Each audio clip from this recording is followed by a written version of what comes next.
ఎవరైనా ఈ ప్రపంచంలో మారుతారేమో కానీ చంద్రబాబు ఈనాడు లాంటి పనికి మాలిన వాళ్ళు మాత్రం ఎప్పటికీ మారరు. భర్తృగారు ఒక మాట చెప్తాడు వీళ్ళ గురించి, మకర దంశ్రాంతరాత్ మణిం సముద్ధరేత్తు అంటే భయంకరమైనటువంటి మొసలి నోటిలోని మణినైనా సరే ప్రసహ్య బలవంతంగా మనం లాక్కోవచ్చట. కోరల మధ్య ఇరుక్కున్నటువంటి మణిని కూడా చెయ్యి పెట్టి లాక్కోవచ్చు. కానీ ఈ రామోజీ లేకపోవచ్చు. ఇప్పుడు ఆయన కొడుకు తయారయ్యాడు. ఏదైతే పేపర్ అదే కదా, ఒక విషపుత్రిక అది. ఆ ఎన్టీఆర్ గారు ఏనాడో చెప్పాడు అది చెత్తపుట్లో వేయాల్సిన పేపర్ అని. అట్లాంటి ఆ చెత్తపుట్లో వేయాల్సిన ఆ పేపర్ని అడ్డం పెట్టుకొని ఈరోజు మీరు ఆడుతున్నటువంటి నాటకాలు అది మనకు స్పష్టంగా తెలుస్తూనే ఉంది. జగన్ గారి గవర్నమెంట్లో దీని మీద కేసు వేస్తే మార్గదర్శి మీద ఈరోజు ఈ ప్రభుత్వం దాన్ని వెనక్కి తీసుకుంది ఆ కేసుని. అంటే మేము పార్టిసిపేట్ చేయట్లేదని చెప్పింది. అంటే దాన్ని బట్టి అర్థమవుతుంది వీళ్ళిద్దరు అనుబంధం ఎంత ఉంది అని చెప్పి. ఆ రోజు కూడా ఈ సోషల్ మీడియా లేని రోజుల్లో కూడా మా మీద ఈ ప్రభుత్వాన్ని లాక్కోవటం కోసం ఆ రోజు ఎన్టీఆర్ గారు నేను కష్టపడి సాధించుకున్నటువంటి అధికారాన్ని మీరు ఎన్ని విధాలుగా దుర్మార్గంగా రోజు పేపర్లో నీచమైన రాతలు, నీచమైన కార్టూన్లు అన్నీ కూడా వేసి, మరి ఇంతకంటే ఉన్మాద చర్య ఇంకొకటి ఉందా? నేననే మాట కాదు కదా. ఆ రోజు ఎన్టీఆర్ గారు ఏమన్నాడు, నాకంటే పెద్ద నటుడు చంద్రబాబు నాయుడు, అతనికి ఈ రామోజీ తోడయ్యాడు, ఇద్దరూ కలిసి నాశనం చేస్తున్నారు, ప్రజాస్వామ్య వ్యవస్థనే నాశనం చేశారని చెప్పి ఆయన చెప్పాడు కదా. నిన్ను ఆయన తిట్టు లేదు కదా. అంత భయంకరంగా ఎన్టీఆర్ గారు నీ మీద వీడియోలు, ఆడియోలు అన్నీ చేశారు కదా. దాన్ని బట్టి నీ క్యారెక్టర్ ఏమిటో ప్రజలందరికీ కూడా తెలుసు కదా. ఆ రోజు నువ్వు వ్యవహరించినటువంటి తీరుకి ఇదే ఈనాడు ఉన్మాద చర్యలకి పరాకాష్ఠ స్థితిగా ఈరోజు నేను కొన్ని కార్టూన్లు మీకు చూపించదలుచుకున్నాను.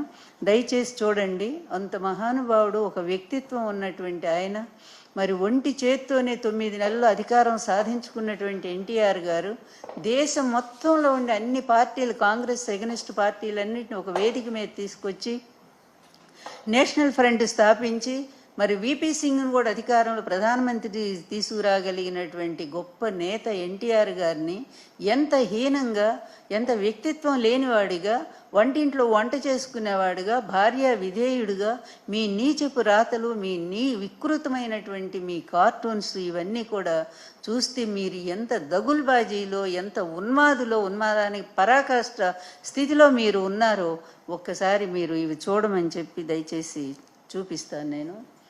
ఇది చూడండి, ఒక్కసారి అటు చూడండి. ఆయన బట్టలు కూడా లేకుండా ఎన్టీఆర్ గారిని ఎట్లా వేశారు అంటే ఆయన ఒక ఉన్మాద స్థితిలో ఉన్నట్టు, పిచ్చివాడైనట్టుగా, అంటే ఎన్ని రకాలుగా ఒక పాత్రని హీనపరచాలో, వ్యక్తిత్వాన్ని కించపరచాలో ఎంత ఆ రోజుల్లోని సోషల్ మీడియా లేకపోయినా కూడా చంద్రబాబు నాయుడు, రామోజీ చేసినటువంటి నీచపు రాతలు, నీచపు బొమ్మలు, ఇది వాళ్ళ అసలు నైజ స్వరూపం. తర్వాత ఇక వీళ్ళు ఈ సోషల్ మీడియా వచ్చిన తర్వాత ఎక్కువగా ఈ సమాజంలో మహిళలందరి మీద కూడా అతి దారుణంగా మరి వాళ్ళు ట్రోల్ చేసినటువంటిది ఐటీడీపీని. ఆ రోజే షర్మిల మీద అందరికీ తెలుసు. షర్మిల్ని ఎంత హీనంగా ఒక సినిమా యాక్టర్ కంటగట్టి వాళ్ళు ఏ విధంగా ప్రచారం చేశారో ఆమె కేసు పెట్టింది.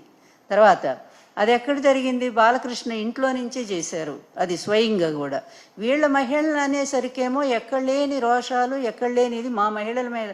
ఇవాళ రాతల్లో కూడా అది మహిళల మీదట వీళ్ళు వైకాపా సోషల్ మీడియా వాళ్ళు విపరీతంగా పెడుతున్నారు. వీళ్ళు పెట్టారా, వాళ్ళు పెట్టారా? నిన్నగాక మొన్నే కదా మనం అనుకుందాం, విజయమ్మ గారు లేఖ రాశారు, ఇది నా కొడుకు ఏమి సంబంధం లేదు, ఇవంతా కూడా మీరు అబద్ధాలు రాస్తున్నారు అని. దాన్ని కూడా ఫేక్ లెటర్ అని పెట్టింది ఎవరయ్యా? మీరు. ఫేక్ లెటర్ అని మీరేగా చూపిస్తూ ఉన్నారు. ఆ TV5 అందుకనే కదా ఆ చైర్మన్కి ఇచ్చారు. ఇప్పుడు ఆ చైర్మన్నే ఇచ్చారు ఆ TV5 నాయుడికి. ఆయన ఘోర చరిత్రలు, నేర చరిత్రలు అన్నీ తీస్తే అసలు చంద్రబాబు నైజం ఏంటో ఇక్కడ మనకు అర్థమైపోతూ ఉంది. ఎటువంటి వ్యక్తులు ఈరోజు సుబ్బారెడ్డి లాంటి ఒక పవిత్రమైన వ్యక్తి ఆ రోజు టీటీడీ చైర్మన్గా వచ్చి ఎంత మంచి బాగా సాగించారో అప్పుడు పరిపాలన. ఈరోజు ఇట్లాంటి వాళ్ళని తీసుకొచ్చి దాని పవిత్రతనే పోగొట్టారు. అది పక్కన పెడితే ఇక మిగిలినవన్నీ కూడా అలాగే ఆమె స్వయంగా కూడా వీడియోలో పంపించారు. ఇది ఫేక్ లెటర్ కాదు, నేను నిజంగానే రాశాను, నా కొడుకు నాకు ఏ విధమైన అపకారం చేయలేదని. మళ్ళీ దాన్ని ఇంకొక రకంగా అలాగే షర్మిలకను జగన్మోహన్ రెడ్డి గొడవలు ఉన్నాయంటూ ఆమెను రెచ్చగొట్టి ఎవరయ్యా చేస్తూ ఉంది? మీరే కదా. మీ కుటుంబంలో అత్తనైనటువంటి నన్ను ఈ చంద్రబాబు నాయుడు బయటికి గెంటాడు.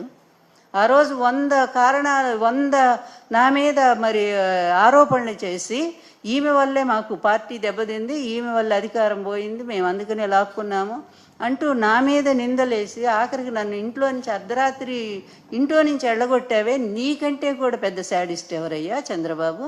నీకంటే పెద్ద సైకో ఎవరయ్యా? పేదవాడికి కూడా పేదవాడికి కూడా అన్నం పెట్టిన జగన్మోహన్ రెడ్డి సైకోనా, లేకపోతే సొంత అత్తగారిని మామగారిని కూడా నాశనం చేసినటువంటి నువ్వు సైకోవా? కనీసం మీ అమ్మ మీ నాన్నకి ఏ రోజన్నా అన్నం పెట్టావా చంద్రబాబు నువ్వు మీ ఇంటికి పిలిచి? అందరికీ తెలుసు ఈ చరిత్ర. మీ అమ్మ మీ నాన్నని ఇంటికి పిలిచి ఒక్క రోజు కూడా భోజనం పెట్టలా, నీ భార్య ఒప్పుకోలా, అది అందరికీ తెలుసు లోకం అంతా. ఆయన చనిపోయినప్పుడు తలకొరివి కూడా నువ్వు పెట్టలా. చివరికి నీ తమ్ముడిని పిచ్చోడిని చేసావే, నీ తమ్ముడికి కూడా సీట్ ఎట్లా వచ్చింది? ఎన్టీఆర్ గారు ఇచ్చారు, నువ్వు ఇవ్వలేదు కదా. అతన్ని పిచ్చోడిని చేసి ఇంట్లో పెట్టావు. అలాగే నీ చెల్లెళ్ళని బయట పెట్టావు. అలాగే ఆయన నారిని శ్రీనివాసరావు గారు ఆయన బయట పెట్టారు కదా. వాళ్ళ భార్యకి ఏదో జబ్బు చేస్తే కనీసం సాయం కూడా చేయనటువంటి వాడివి నువ్వు నీ కుటుంబంలో ఇంత ఎత్తున పెట్టుకొని నువ్వు బయట కుటుంబాల గురించి మాట్లాడేది ఏంటయ్యా? ఓ పనికి మాలినటువంటి సోషల్ మీడియా వాళ్ళని పోషిస్తున్నావు. 3 లక్షల మంది జీతాలు ఇచ్చి మరి నీ కొడుకు చేత జీతాలు ఇప్పిస్తూ వాళ్ళ చేత పిచ్చి రాతలు, అందులో ఒక్కటి సంస్కారంగా ఉన్నాయా? చివరికి నా మీద కూడా ఏదో ఆరోపణ వేసి ఎవరినో కూర్చోబెట్టి రోజంతా నడిపిస్తావు.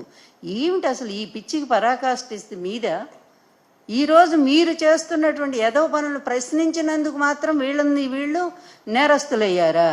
ఈ విధంగా అధికారం చేతిలో ఉందని ఈరోజు పోలీస్ యంత్రాంగం మొత్తం కూడా దెబ్బతినిపోయింది. రాష్ట్రంలో లాండ్ ఆర్డర్ లేదు. మొత్తం ఆడపిల్లల మీద గంటకొక రేపు జరుగుతూ ఉంది. ఎప్పుడూ కూడా ఇంతవరకు స్వాతంత్రం వచ్చిన తర్వాత భారతదేశ చరిత్రలో ఏ రాష్ట్రంలో కూడా మహిళల మీద ఇంత దారుణమైనటువంటి అత్యాచారాలు జరిగిన సంఘటనలే లేవు. ఈరోజు చంద్రబాబు నాయుడు గారి ప్రభుత్వంలో కేవలం వచ్చిన రోజు నుంచి కూడా మహిళల మీద జరుగుతున్న అత్యాచారాలు కనీసం అరెస్టులు ఉన్నాయా? ముచ్చుమురు బాలిక అసలు ఏమైపోయింది ఎవరికి తెలియదు. వాళ్ళు మాత్రం బెయిల్ మీద బయటకు వస్తారు. ఆమెను హోమ్ మినిస్టర్నేమో ఒక డమ్మింగ్ చేసి కూర్చోబెడతారు. ప్రశ్నిస్తా అని వచ్చినటువంటి పవన్ గారేమో ఏ మూలు ఉంటారో ఆయనకే అర్థం కాదు. నిన్నేదో ఒక్క ప్రశ్న వేసి పారిపోయాడు ఢిల్లీకి. ఇదా సంగతి? ఇదా మీ పరిపాలన? ఎంత దారుణంగా ఉందంటే ఇప్పుడు ఎలక్షన్ వస్తే కాంగ్రెస్ పార్టీ 175 సీట్లు గెలిచేంత అవకాశం ఈరోజు ప్రజలు ఎదురు చూస్తూ ఉన్నారు. చెప్పాలంటే మేము అడగకపోయినా కూడా ప్రజలు ఇవ్వటానికి సిద్ధంగా ఉన్నారు. అంత దరిద్ర పరిపాలన కొనసాగిస్తూ ఉన్నారు. ప్రతి మంగళవారం అప్పులే. ఇలాంటి పరిస్థితుల్లో రాష్ట్రాన్ని నడపటం నీకు ఎప్పుడూ చేత కాదు. అడ్మినిస్ట్రేషన్లో చంద్రబాబు అంత ఫెయిల్యూర్ ముఖ్యమంత్రి ఈ భారతదేశ చరిత్రలోనే ఎవరు లేరు. అతనికి తెలిసిందల్లా ఒక్కటే, అధికారాన్ని అడ్డం పెట్టుకోవటం, అవినీతిలో లక్షల కోట్లు సంపాదించడం, ఆ డబ్బు పెట్టడం, కోర్టులు మేనేజ్ చేసుకోవటం, ఇదిగో ఇట్లాంటి పనికిమాలిన సోషల్ మీడియాను వాళ్ళని పోషించుకోవటం, వాళ్ళ ద్వారా ప్రతిపక్ష పార్టీలు వాళ్ళందరినీ కూడా హీనంగా మాట్లాడటం.